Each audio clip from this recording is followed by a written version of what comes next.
찾으셨으면 같이 읽도록 하겠습니다. 지혜는 유산같이 아름답고 햇빛을 보는 자에게 유익이 되도다. 지혜의 그늘 아래에 있음은 돈의 그늘 아래에 있음과 같으나 지혜에 관한 지식이 더 유익함은 지혜가 그 지혜 있는 자를 살리기 때문이니라. 하나님께서 행하시는 일을 보라.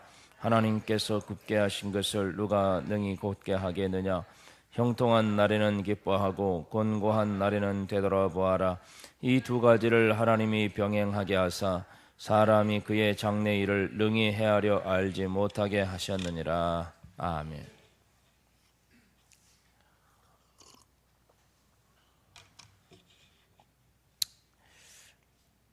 오늘 설교 제목 우리가 같이 해볼까요? 시작. 이 또한 지나가리라. 아마 여러분 많이 들어보신 이야기일 것입니다. 이 글귀는 유대 경전 주석서인 미드라시에 기록되어 있는 것입니다. 미드라시는 유대교에서 구전으로 내려오던 성경 본문을 해석하고 또 그것을 설명해 놓은 그런 주석서입니다. 이 글귀가 나오게 된 배경은 그 미드라시 내용에 보면 이렇게 소개되고 있습니다. 다윗 왕이 전쟁에서 이긴 뒤에 궁중의 보석 세공사에게 자신을 위해서 아름다운 반지를 하나 만들어서 만들어 오라고 했습니다. 그리고 그 반지에는 이런 글을 좀 새겨 넣어달라고 했습니다. 내가 승전해서 기쁨이 넘칠 때에 그로 인해서 교만하지 않고 또 절망에 빠졌을 때에 좌절하지 않고 용기와 희망을 줄 수 있는 그런 글귀를 새겨 넣어달라고 그렇게 명령했습니다. 보석세공사는 왕의 명령을 받들어서 정말 아름다운 반지를 만들었습니다.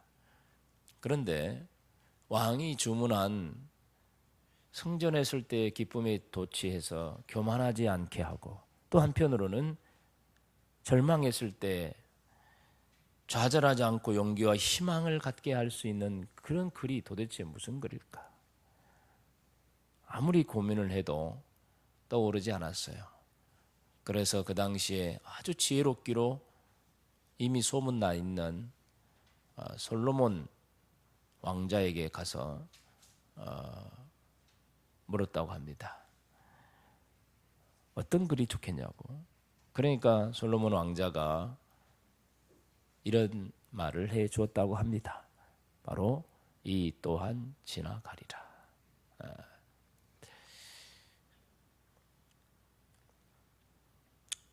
성공했거나 승리한 순간에 이 글귀를 보면서 이 모든 영광은 또 지나가게 될 거니까 너무 자만하지 않게 하고 또 한편으로 실패하고 낙심했을 때 또 이 모든 것 또 금방 지나갈 것이니까 용기와 희망을 가지라는 뜻으로 이 글귀를 새겨 넣으라고 했던 것이죠.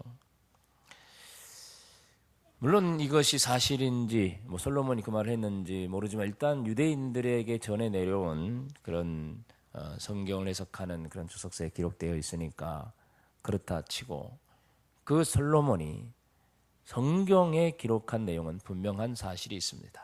성경에 보니 솔로몬이 쓴 전도서에 보니까 바로 이런 비슷한 글이 쓰여져 있었습니다.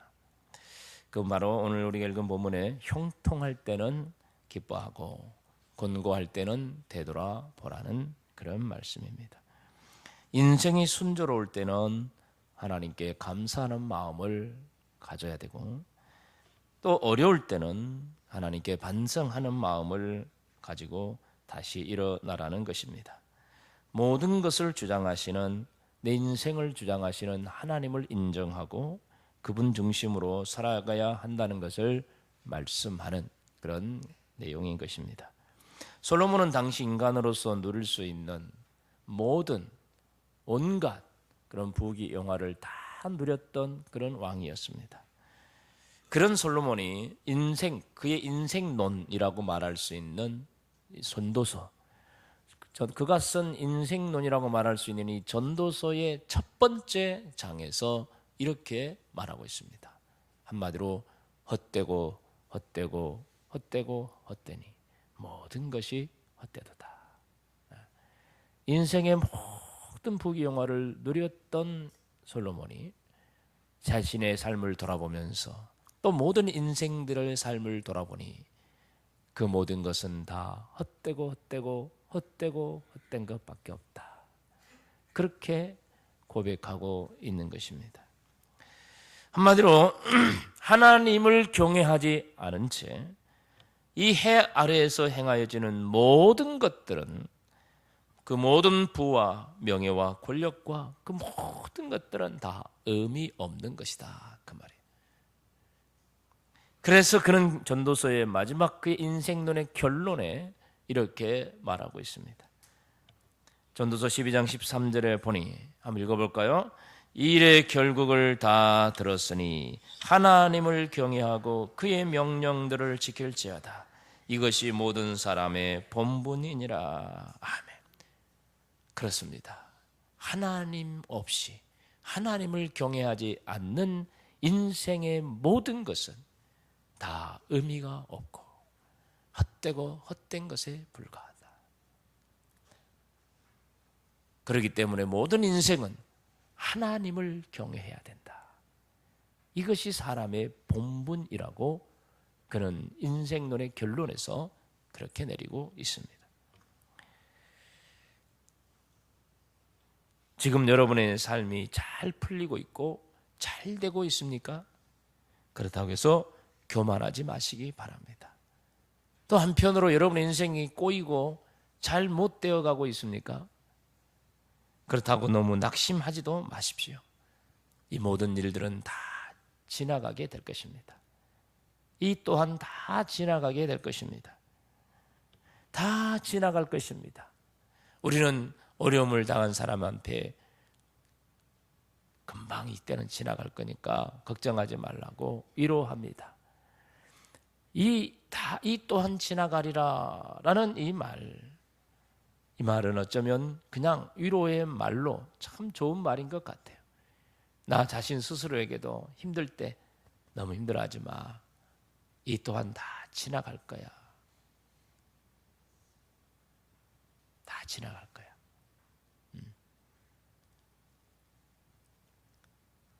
마치 자기 최면인 것처럼. 또 옆에 또 어려움을 당하신 분에게 걱정하지 마세요. 다 지나갈 겁니다. 그냥 위로의 말로. 참 좋은 말인 것 같아요. 한번 옆 사람에게 이야기 한번 해보시죠. 이 또한 다 지나갈 겁니다.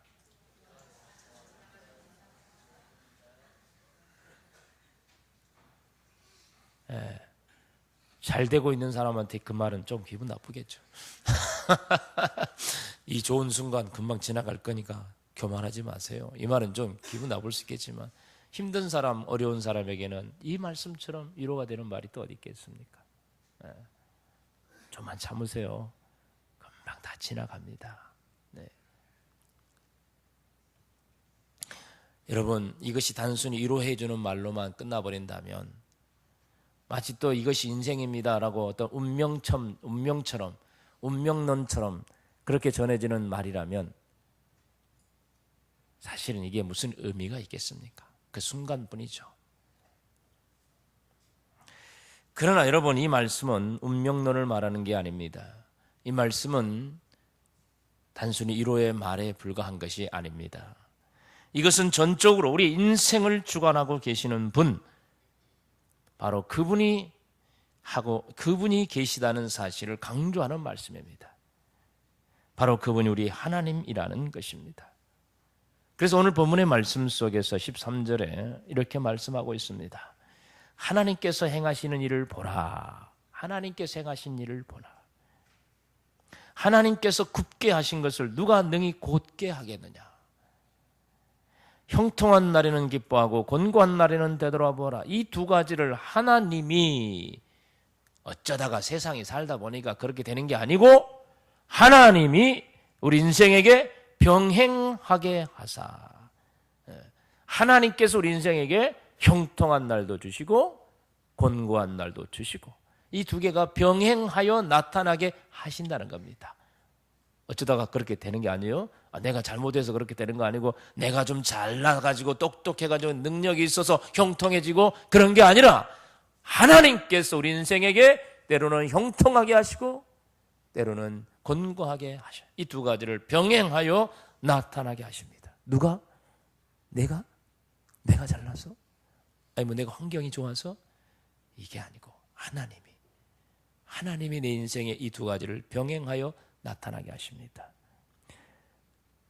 그래서 우리 인생으로 하여금 장래의 일을 능히 헤아려 알지 못하게 하십니다. 내일 일을 알 수 없게 하십니다. 왜 그렇습니까? 그 모든 건 사람이 하는 게 아니라 하나님의 능력으로 하나님이 그 모든 것을 다스리고 주관하고 계시기 때문입니다. 그래서 하나님께서는 우리 인생을 하나님의 주권대로 이끌어 가시고 하나님의 뜻을 성취해 가시는 분이라는 사실을 말씀하고 있어요.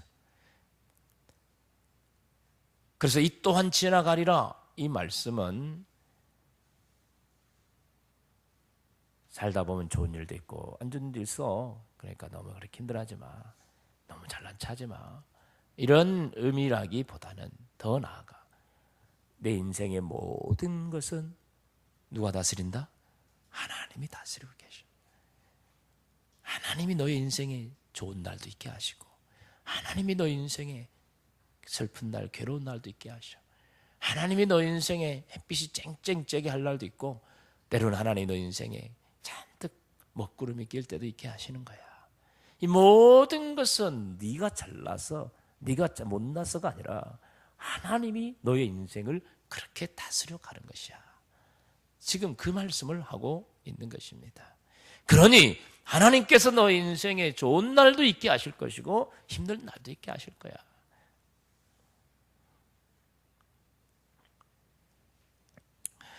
우리는 우리 자신의 인생을 잘 살펴봐야 합니다. 사람은 자신의 능력과 자신의 뜻대로 무엇을 할 수 없는 존재라는 것을 인정해야 합니다. 만약 내 힘으로 뭔가를 할 수 있다고 생각하는 사람이 있다면 그는 하나님을 무시하는 교만한 죄인일 것입니다. 중세시대에서 근세시대로 넘어가는 가장 큰 하나의 사건이라고 할 수 있는 것이 있었는데 그것이 바로 우리가 잘 알고 있는 르네상스 시대입니다.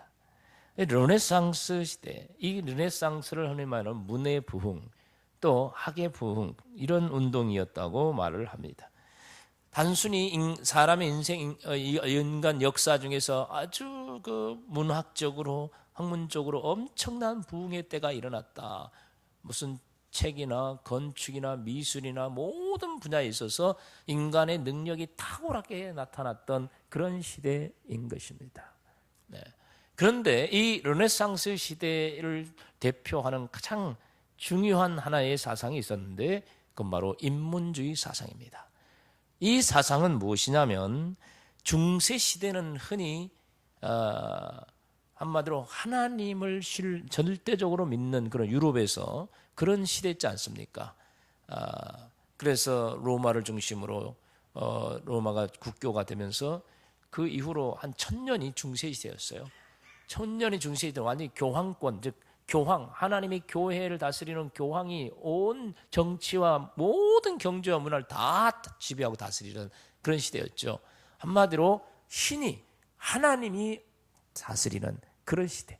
그러므로 절대적으로 하나님만을 의지하고 절대적으로 하나님만을 믿고 하나님의 다스리심 앞에 절대적으로 복종하는 그런 시대가 중세 시대라고 말할 수 있습니다.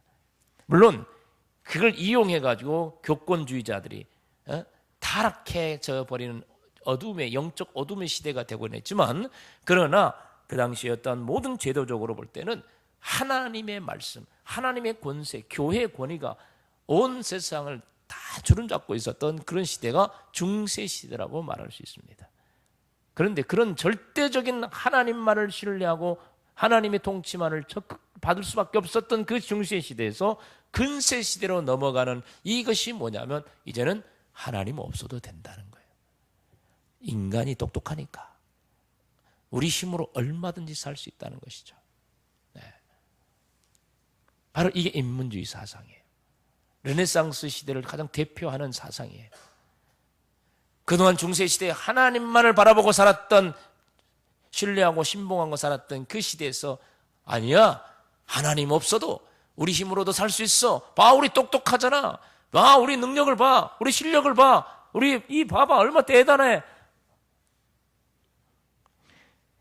이제는 신이 없어도 인간의 능력으로도 얼마든지 잘 살아갈 수 있다는 이 신바벨탑 사건, 이 신바벨탑 사상이라고 할 수 있는 것이 바로 이 르네상스 시대라고 말할 수 있을 것입니다. 그래서 그때부터는 이제는 무신론자가 등장하게 됩니다. 신이 없다. 또 신은 죽었다. 중세 시대는 이게 생각할 수도 없는 것이었고, 혹시 그런 말 하면은요 당장에 처형당하는 그런 무서운 시대였지만, 이제는 당당하게 나는 무신론자다. 이제 신은 죽었다. 뭐 그런 책도 쓰고 그런 주장을 펴도 되는 그런 시대로 전환되어지는 것. 이게 바로 르네상스 시대인 것이죠. 물론 이런 시대적인 변화를 단순히 부정적으로만 볼 수는 없을 것입니다. 왜냐하면 인간에게는 하나님께서 주신 그런 지혜와 능력이 대단히 많이 있었기 때문에, 그런 능력을 활용해서 사람이 좀 더 잘 살아간다는 것은 좋은 일 아닙니까? 하나님이 주신 능력으로 의술이 발전되고, 하나님이 주신 지혜로 과학이 발전되고, 하나님이 주신 지혜로 문화와 예술과 모든 다방면에 모든 것이 발전되어 간다는 것은 좋은 일 아닙니까? 그래서 우리 인간들이 더 잘 살아갈 수 있다는 것이라면 그것은 정말 어쩌면 축복이죠. 하나님의 축복입니다. 그러나 문제는 그것이 아니라, 그러다 보니 하나님이 필요 없다고 하고 하나님 없어도 믿지 않아도 잘 살 수 있다는 이러한 사상으로 이제 새롭게 변화되어 가고 있다는, 이게 문제가 되고 있는 것입니다. 하나님이 도와주지 않아도 우리 능력으로 잘 살 수 있다는 이런 위험한 사상은 결국 인류 문화와 삶을 부유하게 꽃피울 수는 있었을지 몰라도 하나님의 심판의 대상이 되고 말았어요. 인간은 하나님의 축복을 누리는 대상이 아니라 이제는 하나님의 심판의 대상이 되고 말았다는 것, 정말 부인할 수 없는 현실인 것입니다. 그러나 성경은 분명히 말합니다. 하나님께서는 인간들이 하나님 없이는 아무것도 아니며 아무것도 할 수 없는 연약한 존재임을 인정하기를 원하십니다. 그래서 솔로몬도 하나님을 경외하지 않는 이 땅에서 누리는 모든 부귀영화는 헛되었더니 모든 것이 헛되다고 고백하는 것이 아닙니까? 그러므로 인생의 결론은 하나님을 경외하는 것입니다. 이것이 사람의 본분이라고 결론을 내리고 있는데, 그럼에도 불구하고 인간들은 계속해서 하나님을 경외하지 않고 자신의 능력으로만 살아가려고 하는 것이죠. 이것은 성경과 정반대되는 게 아니에요. 정반대되는 거예요. 성경은 모든 면에서 너희들은 무능하다. 너희는 나 없이는 안 된다. 내가 지혜를 주지 않으면, 내가 능력을 주지 않으면, 내가 함께하지 않으면 너는 아무것도 할 수 없는 존재라는 것을 계속해서 강조하고 있기 때문입니다. 그래서 하나님은 우리 인생에 개입하셔서 때로는 형통하게도 하시고 때로는 괴롭게도 하셔서, 봐라, 내가 막으면 안 되지 않느냐, 내가 열어줘야 되는 것이 아니냐, 이것을 계속해서 우리에게 교훈하고 계시는 것입니다. 사도 바울은요 아주 충성된 하나님의 사람이었습니다. 그는 대단한 열정이 있었고 수많은 사람들을 주님께 인도하였으며 교회도 많이 세웠던 사람입니다. 그는 그 당시 기독교사의 최고로 위대한 사람이고 지금도 성경을 통해 모든 사람들은 바울을 존경합니다. 그런 위대한 바울 사도에게 너무나 힘든 고통스러운 일이 있었습니다. 그것은 바로 그에게 있는 한 질병 때문이었죠. 사람들은 그것이 바울에게 눈병이 있었기 때문이라 하고 말라리아라고 하는 어떤 전염병 때문이었다고도 말하고 있습니다만은, 그런 어떤 질병인지 분명치 않지만 바울에게 있어서는 그 질병이 굉장히 힘든 고통스러운 그런 무거운 것이었다고 볼 수 있습니다. 그래서 그는 너무너무 힘들어서 하나님께 기도합니다. 하나님, 제발 이 병을 좀 고쳐주세요. 너무너무 힘들어서 하나님께 간절하게 몇 번이고 기도했는데 하나님이 응답해 주셨어요. 근데 그 응답이 뭡니까? 안 고쳐줄게. 이거요, 응답이었어요. 아니, 고쳐달라고 그렇게 몇 번을 기도했는데 응답이냐면 안 고쳐줄게. 뭐 이렇게 놀리는 겁니까? 안 고쳐줄게. 그러면서 하시는 말씀이, 너에게 있는 그 질병은 오히려 너에게 있어서 은혜다, 그러는 거예요. 그 병이 너에게 있는 것이 너에게 은혜다. 아니, 이게 무슨 소리입니까? 은혜라고 우리가 생각할 때는 내게 아예 병이 안 생기는 것이 은혜이고, 혹시 병이 생겨도 그것이 금방 기도하면 나아버리는 것이 이게 하나님의 은혜가 아닙니까? 근데 주님, 고쳐주지도 않으면서 너에게 그 병이 있는 것이 너에게 은혜다, 그러니 너는 평생 그 병과 함께 살아야 된다라고 말한다는 것은 이게 저주이지, 이게 무슨 축복이고 이게 무슨 은혜입니까? 라고 말할 수 있는 것이 아니겠습니까? 근데 바울은요, 그 말씀을 듣고 나서요, 가슴을 치면서 그가 깨달은 게 있었어요. 그래서 그가 고백한 것이 바로 고린도서 12장 9절입니다. 그는 이렇게 놀랍게 고백합니다. 우리 같이 한번 읽어볼까요? 나에게 이르시기를 내 은혜가 너에게 족하다. 이는 내 능력이 약한 데서 온전하여 짐이라 하신지라. 그러므로 도리어 크게 기뻐함으로 나의 여러 약한 것들에 대하여 자랑하리니 이는 그리스도의 능력이 내게 머물게 하려 함이라. 아멘. 여러분, 다시 한번 큰 소리 읽어봅시다. 상당히 지금 이 말씀이 마음에 안 들어가지고 안 읽는 사람인 것 같아요.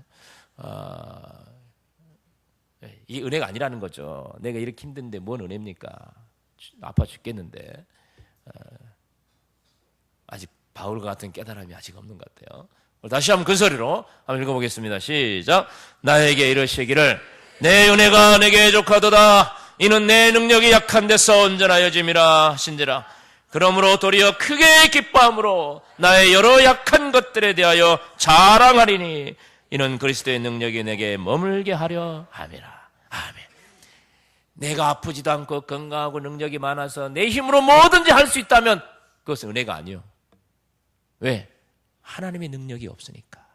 그 인생이 하나님이 떠나버리니까. 그런데 내게 질병도 있고 나도 배운 것도 없고 무능하고 못난 것도 있고 내 보니까 약점 투성이요, 허점 투성이요, 못난 것 투성이요. 그걸 생각해 보니 이건 내가 왜 이렇게 사나, 이게 아니라 그게 내게 은혜더라는 거예요. 은혜. 왜? 그것 때문에 하나님께 더 기도하게 되고, 그것 때문에 내 하나님을 더 의지하게 되고, 그것 때문에 하나님의 능력이 더 내게 강하게 나타나니까. 내 힘으로 하는 것보다 하나님의 능력으로 사는 게 훨씬 100배, 1000배 낫는 거 아닙니까? 네? 내 능력으로 해봤자 고작 10개밖에 할 수 없다면 하나님의 능력으로 한다면 100개, 1000개로 할 수 있는데 그게 훨씬 더 대단한 거 아닙니까? 그걸 깨닫는 사람이라면 감사하고 기뻐할 수 있지 않겠냐고요. 아무도 아멘 안 하시네. 절대 하나님 능력 없어도 되니까 제발 안 아프게 해주세요. 이런 주의입니까? 하나님 나를 떠나도 좋으니까 제발 부자라도 되게 해주세요. 그런 주의입니까? 바울은 그걸 깨달았어요. 내가 아픈 것이 은혜구나. 내가 아프니까 하나님을 더 의지하게 되고 교만하지 않게 되고 나도 약점이 있구나. 나도 부족한 것이 있구나. 이러니까 내 잘난 척하지 못하잖아요. 그러니 항상 하나님께 겸손하게 되고 사람 앞에 큰 소리 안 치게 되고 낮아지게 되고 더 하나님을 의지하게 되니 이게 얼마나 내게 은혜입니까?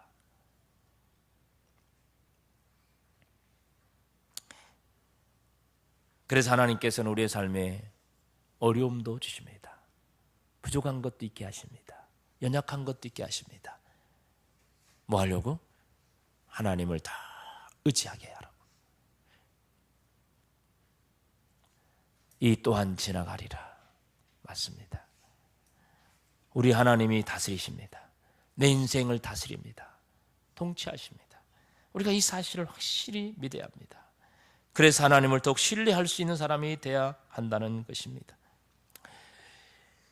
그렇습니다. 사람들은 우리가 가진 능력과 재주와 인맥으로 우리 인생을 살아가려 한다면 그 주님이 우리를 떠나실 수 있는 길이라는 걸 알게 됩니다. 그러나 우리의 연약함을 인정하고 전적으로 주님만을 내 삶의 주인됨을 인정하고 고백하고 신뢰하고 살아간다면 주님이 그 사람에게 능력을 주셔서 주님이 책임져 주시는 삶을 살아가게 될 것입니다.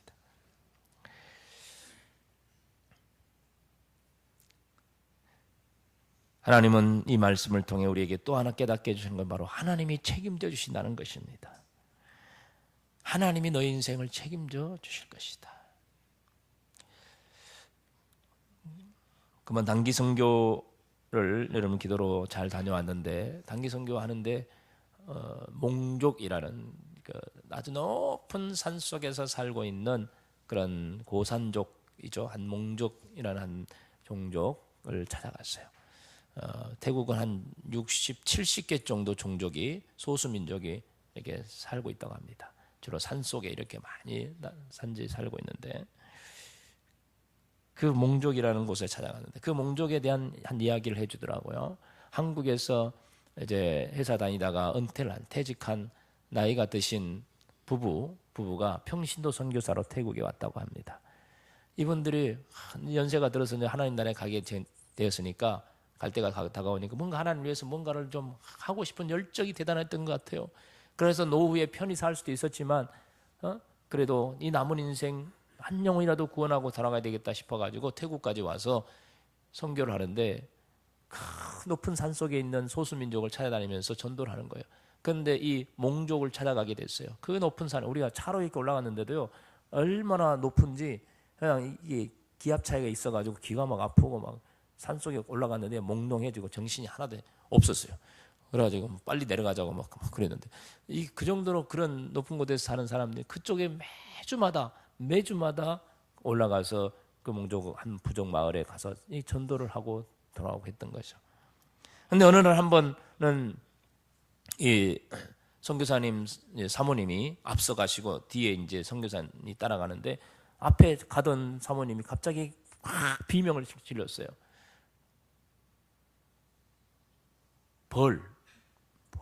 아마 벌집을 건드렸는지 벌 수십 마리가 와가지고 사모님 막 쏘아버린 거예요. 이 산속에 있는 벌은 엄청 독이 강하잖아요. 그러니까 그 벌에 쏘이면 죽는 거예요. 한 방도 아니고 뭐 한 40여 방을 맞아버렸대요. 그래서 그만 기절을 하면서 나 이제 죽었구나, 천국 가는구나 이렇게 생각하고 있는데 그때 하나님의 음성이 들렸대요. 무슨 음성이에요? 너는 죽지 않을 것이다. 4시간 있으면 너는 다시 살아날 것이다. 이런 음성이 들린 거예요. 그 남편 선교사님이 불이나게 쫓아와가지고 빨리 병원 가자고 막 했는데 사모님이 아니야, 나 병원 안 갈 거예요. 하나님께서 4시간 있으면 나를 낫게 해준다고 했어요. 그래서 이 선교사님이 사모님 없고 집에 왔는데 와서 있으니까 정말로 4시간 있다가 살아나는 거예요. 깨끗이 건강하게 다시 일어났어요. 이렇게 손 보니까 이 벌에 쏘인 자국이 그대로 남아 있었는데 그래도 몸은 완전히 건강해졌어요. 그래서 그 다음 주에 다시 건강해져서 그 몽족을 향해 산을 또 타고 올라갑니다. 그 마을에 도착했더니 그 몽족 사람들이 물어보더래요. 아니 지난주에 왜 안 오셨냐고. 그래서 사실 이야기를 했답니다. 올라오는데 벌에 쏘여가지고 완전히 죽을 뻔했는데 하나님께서 고쳐주셔가지고 이렇게 병원도 안 가고 왔다 그러니까 병원도 안 갔다. 그 사람들도 벌에 쏘인 경험이 많으니까 벌에 쏘이면 죽는 줄 알거든요. 그런데 그렇게 이 손에 보여주 이렇게 많이 벌에 쏘였다 그러고 병원도 안 가고 하나님 고쳐줬다니까 사람들이 다 하나님의 존재를 믿게 되고 그 마을이 다 예수를 믿게 됐다는 이야기를 해주시더라고요. 그렇게 수없이 오르락내리면서 하나님 복음을 전했지만 믿지 않았던 사람들이 단 한 번 하나님이 행하시니까 그들이 다 하나님을 믿게 되었다는 것이죠. 사람의 능력으로 할 수 없는 것 하나님은 단번에 이루시는 분인 줄 믿습니다. 우리가 살아가는 모든 삶이 있어서 하나님만을 신뢰해야 되는 것이 바로 그런 이유 때문입니다. 어떤 어려움이 있습니까? 힘든 일을 살고 있습니까? 하나님이 여러분을 다스리십니다. 그 어려움은 금방 지나갈 것입니다. 하나님이 여러분을 다스리는 방법입니다. 교만하지 않게 하기 위해서, 더 낮아지도록 하기 위해서, 더 하나님만을 신뢰하도록 하기 위해서. 여러분이 하나님을 붙잡는다면, 여러분이 다시 정신을 차리고 하나님을 의지한다면 그 모든 어려움은 다시 지나갈 것이고 하나님이 여러분에게 함께 하시고 복을 주실 줄 믿습니다. 여러분의 인생 속에 좋은 일, 안 좋은 일 반복적으로 일어날 것입니다. 그것은 하나님이 나를 다스리고 있다는 증거입니다. 하나님이 나를 지금도 붙잡고 계시는구나. 그래서 좋은 일을 있을 때는 하나님께 영광을 돌리고, 혹시 어려움이 있을 때는 나로 하여금 내 삶을 돌아보라 하시는구나, 정신 차리라 하시는구나, 회개하라고 하시는구나, 나를 하나님을 연단시키시는구나, 하나님이 나를 다스리고 계심을 믿고 그분을 더 의지하고 신뢰함으로 하나님의 능력이 우리의 삶 속에 더욱더 강력하게 나타날 수 있도록 하는 것이, 그것이 우리가 할 수 있는 최선 다한 신앙의 표현인 줄 믿습니다. 우리 한번 기도하겠습니다. 우리 합심의 삶 기도하실 때